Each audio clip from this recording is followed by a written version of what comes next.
Developed by myself, Pratyak Joshi, and Jichu Majumdar, my team partner. Our team number is 1563. So basically it is a device of wireless communication for visually impaired, and following are the components that we are using.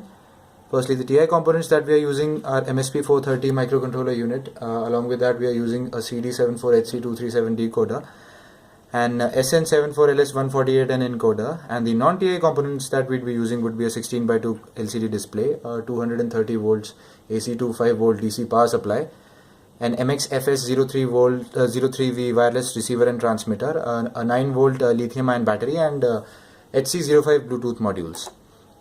This is the likely design of our Morse pen, and now I'd like to show you the block diagram of our project. Now the inputs which are given to the Morse pen would be fed directly to the MSP430 microcontroller. The output of the MSP430 microcontroller would be transmitted wirelessly through the 433 MHz wireless transmitter, as well as the HC05 Bluetooth transmitter to a 16:2 LCD as well as a smartphone respectively. This is the video of our prototype.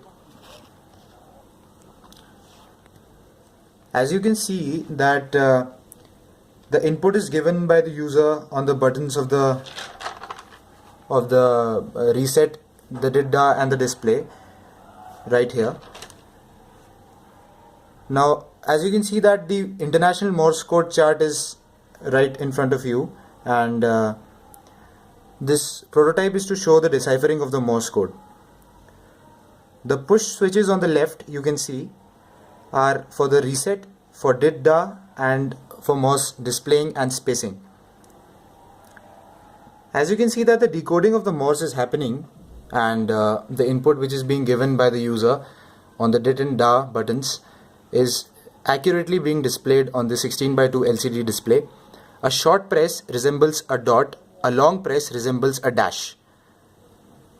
The long press of the display button displays the deciphered text on the screen. So as you can see that it is accurately displaying the Morse code right here.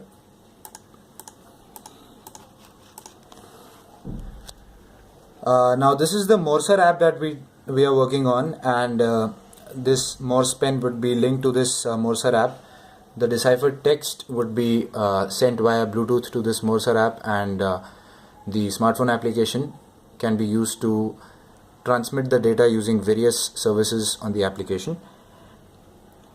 Now, as far as the IIMB recommendations are concerned, we worked with the National Service Scheme of our university, which helped us approach the Institute for Blind in Chandigarh. The institute held a meeting with the instructional staff of the visually impaired, and on seeing our prototype, they were very happy and they encouraged our work and suggested us the following. Firstly, they found that the speed of our text is quite slow, and they suggested that the speed of the text should be the speed of texting, as well as the deciphering of the code, as well as the displaying of the message should be faster. Secondly, they suggested that we should use Braille to Morse embossed characters, as it is being shown in front of you. They suggested that we should have sheets for the visually impaired, so that they can touch and feel the Morse code to remember it, because they are quite familiar with the with the Braille, but they are not familiar with the Morse code. So by juxtaposing the Morse code along with the Braille is going to help them remember and learn the Morse code, so that they can easily use the Morse pen. So this is all about our project. Thank you very much for watching.